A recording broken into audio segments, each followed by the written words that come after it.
about the bow. More specifically, let's talk about how the bow is used when we shift. Hi, my fellow instrumentalists. If you've been following along with this journey, we are talking about the mechanics of shifting. And today we're going to be talking about two of the most fundamental ways of using our bow while we shift. Yes, I know that shifting is done in the left hand, but that doesn't mean that the bow is completely useless. In fact, the bow is actually a big part of shifting. That's because we can't shift without sound, and we can't have a beautiful sound without the bow. What's really tricky about shifting sometimes is including the bow in such a way that we either hide the shift or we announce the shift. That's why the two major ways that we're going to be talking about shifting are the old bow and the new bow shift. The new bow shift is sometimes considered tasteless.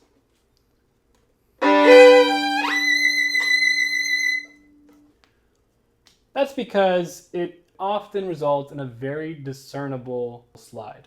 Now, if you like sliding, go for it. But often we're looking for something that is going to at least hedge that a little bit. So I'll talk a little bit about it, but we're going to focus primarily on the other shift for the rest of this video. First though, let's define what the new bow shift is. It's exactly what it sounds like.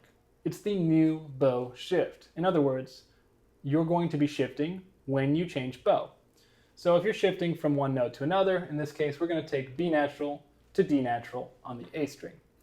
If I choose to shift between those notes and I choose to use a new bow shift, that means that when I change from my down bow to my up bow, I will begin the shift.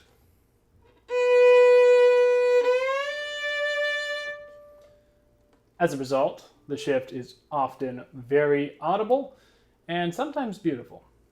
We won't discuss this too much because the shift, for one, is actually quite easy to accomplish, as you basically just stop moving your hand once you've arrived, and the coordination is actually quite easy because you don't need to change at any particular time. You just change when you're ready to start shifting. More complicated than this, and often more used, is the old bow shift. This is as it sounds. You're going to time your shift in such a way that you change bow once you've arrived. So in other words, you don't change the bow until you've finished shifting. This gives a sense of hiding the shift and a sense of clarity because the natural change of bow gives an accentuation to the arrival. This gives a sense of clarity.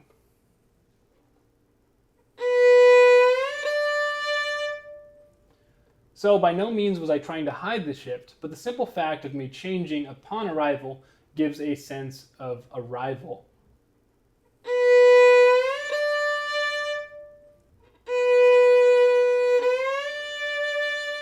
Now, regardless of whether you use a new bow or an old bow, there's one principle that's important to remember.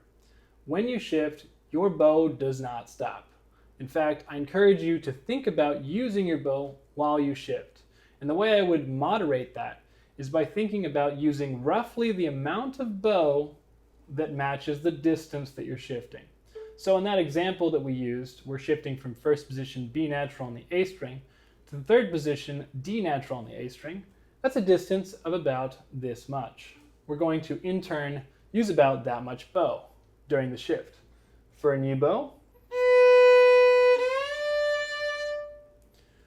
for an old bow,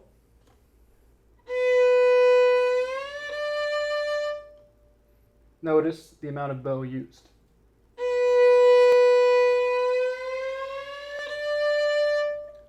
Roughly the same amount of bow in terms of distance as the shift actually takes. That's going to be it for this one. Be sure to like, comment, and subscribe because you don't want to miss the next video as we're going to talk about what happens to the hand while you shift. Also, at the end of the series, I'm going to be using one commenter's excerpt to use these mechanics of shifting to actually demonstrate how to go about in real life using these to practice and master a shift. So be sure to leave a comment of your excerpt, what you'd like me to take a look at.